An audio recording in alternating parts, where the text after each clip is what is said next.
জয় বাবা ভোলানাথের জয়, জয় বাবা ভোলানাথের জয়, জয় বাবা ভোলানাথের জয়, জয় বাবা ভোলানাথের জয়, জয় বাবা ভোলানাথের জয়।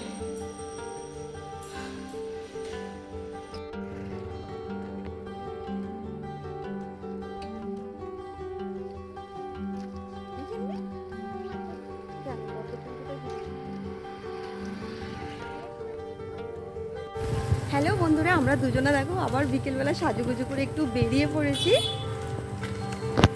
তো আমরা দেখো এখন বৃষ্টি কিন্তু সেরকম পড়ছে না, পড়ছে বললেও হয় আবার পড়ছে না বললেও হয়, কিন্তু আমার সাথে যেহেতু এই পুচকিটা আছে তো বৃষ্টিটাকে একটু ঢাকতে হবে কারণ ঠান্ডা লেগে যায়। তো আমরা এখন যাচ্ছি, কালকে হলো শ্রাবণ মাসের দ্বিতীয় সোমবার, তো সেই জন্যই টুকটিটাকি বাজার করতে হবে। তো সেই জন্য আমরা এখন বেরিয়ে পড়েছি, মোটামুটি বাজার আছে, কিছু কিছু লাগবে, তো সেইগুলোই আগের দিন ধরেই করে রাখি, আগেরবারেও করে রেখেছিলাম।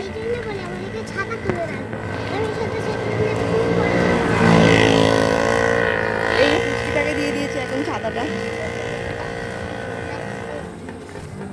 তো আমাদের এদিকে রাস্তায় দেখো এরকম কাঠ কেটে কেটে রাখা থাকে, তোমরা দেখতেই পাবে। আর দেখো রাস্তাঘাটের অবস্থা খুবই খারাপ, চারিদিকে কাদা প্যাচপ্যাচানি হয়ে আছে।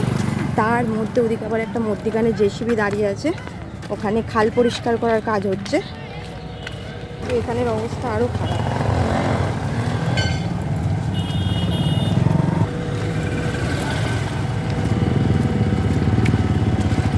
Everyone, okay back to my channel. I hope তোমরা সবাই খুব ভালো আছো, সুস্থ আছো, আমিও খুব ভালো আছি।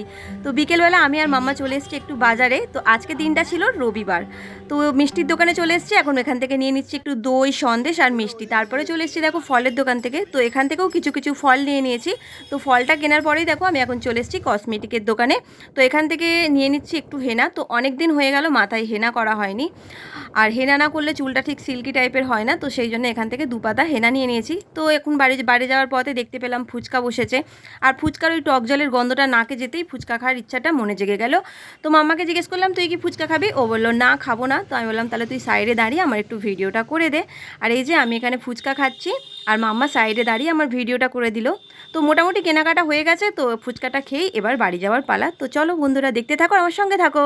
ওম নমো শিবায়, ওম নমো শিবায়, ওম নমো শিবায়, ওম নমো শিবায়। বাবা ভোলেনাথ কবুল করো, বাবা ভোলেনাথ আমার পুজো কবুল করো, বাবা ভোলেনাথ পুজো কবুল করো। তো সকাল বন্ধুরা, আজকে হলো দিনটা সোমবার, তো আজকে হলো শ্রাবণ মাসের দ্বিতীয় সোমবার। আর আজকে শ্রাবণ মাসের দ্বিতীয় সোমবার যেহেতু দেখো সকাল সকাল স্নান টান সেরে আমি কিন্তু আমার ঘরের বাবা ভোলানাথের মাথায় জলটা ঢেলে দিয়েছি। তো ঘরের পুজোটাই সেরে এবার যাব আমি মন্দিরে জল ঢালতে। তো আজকে আমি চলে এসেছি আমাদের পাড়ার একদমই নতুন একটা মন্দিরে, যেটা 1 মাসও হয়নি উদ্বোধন হয়েছে।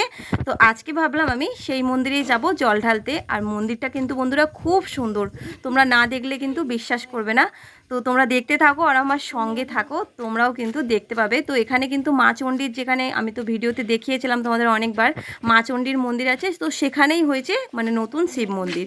তো সেই মন্দিরটাই এসছি, আর আজকে দেখো তোমাদেরকেও দেখিয়ে দিচ্ছি। আমি তোমাদেরকে বলেছিলাম যে আমাদের পাড়ায় একটা নতুন মন্দির হয়েছে, আমি যেদিনকে যাব তোমাদেরকেও দেখাবো।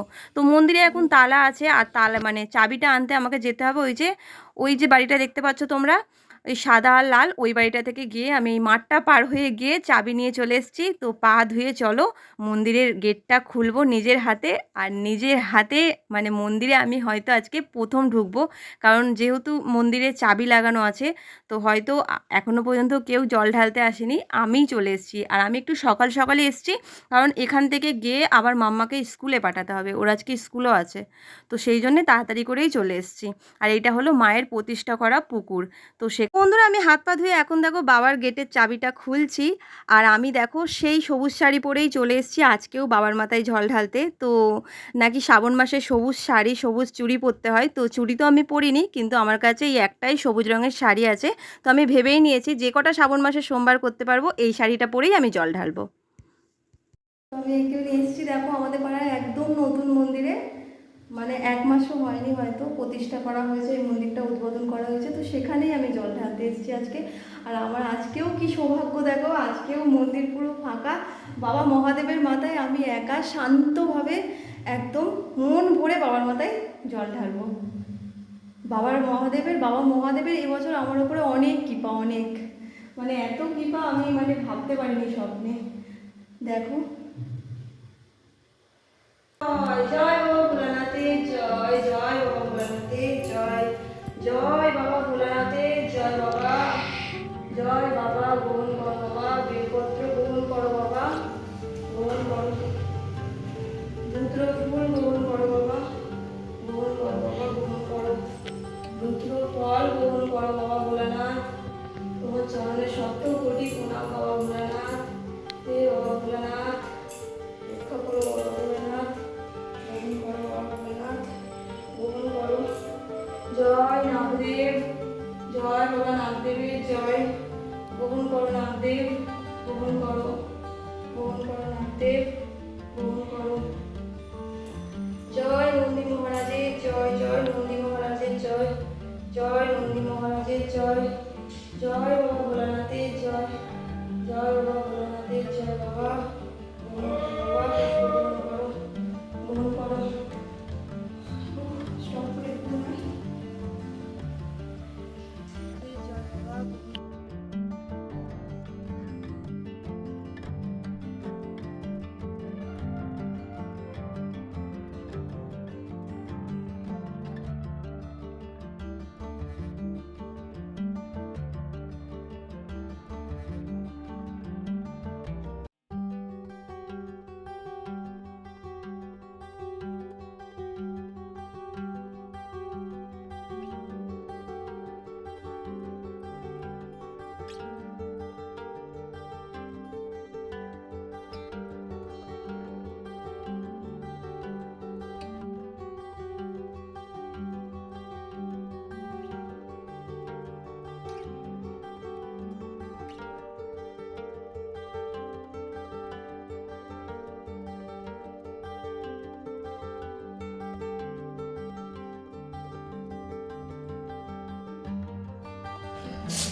বন্ধুরা, আমার বাবার মাথায় জল ঢালা হয়ে গেছে, তোমরা তো দেখতেই পেলে। এখন আমি চলে এসেছি দেখো মা চণ্ডীর মন্দিরে। তো মা চণ্ডীকে একটু আমি ধূপ আর মোমবাতি দেখাতে এসেছি। আর এখানে দেখো ঠাকুরমশাইও চলে এসছেন আজকের মা চণ্ডীকে সেবা দেওয়ার জন্য। তো এখানে মা চণ্ডীর মন্দিরও আছে, আর মা ষষ্ঠীর স্থানও আছে, আর বাবা ধর্ম ঠাকুরেরও কিন্তু মন্দির আছে। তো আজকে মাম্মা যেহেতু স্কুলে যাবে, সেই জন্য আমি আর ধর্ম ঠাকুরের মানে মন্দিরটাই ঢুকবো না। আর আজকে দেখো আমি চণ্ডীমাকে ধূপ মোমবাতি দেখিয়ে এখন চলে এসেছি মা ষষ্ঠীকে ধূপ মোমবাতি একটু দেখাতে। আর এই যে এখানে নন্দী মহারাজের কানে কানে আমার মনস্কামনাটা আমি জানিয়ে দিচ্ছি, বাবা মহাদেবকে মানে বলে দিচ্ছি ওনাকে। কারণ শুনেছি নন্দী মহারাজের কানেই নাকি বলে দিলে নন্দী মহারাজ গিয়ে বাবা ভোলানাথকে সমস্ত কিছু জানিয়ে দেন। তো সেই জন্যে ওনার কানে কানেই আমার মনস্কামনাটা জানিয়ে দিচ্ছি।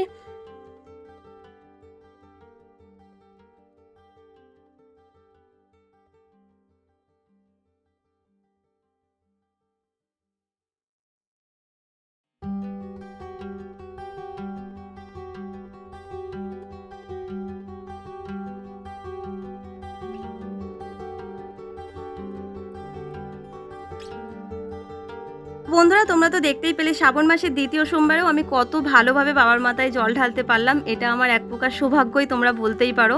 তো চলো এবার বাড়ি যেতে হবে, কারণ বাড়ি গিয়ে মামাকে স্কুলের জন্য রেডি করতে হবে, ওকে ভাত খাওয়াতে হবে, স্নান করাতে হবে। কিছুটাই আমার হয়নি, মানে কিছুই আমার হয়নি, কারণ আমি আগে ভেবেছিলাম বাবার মাথায় জলটা ঢেলে এসে তারপরে আমি সমস্ত কিছু কাজ করব।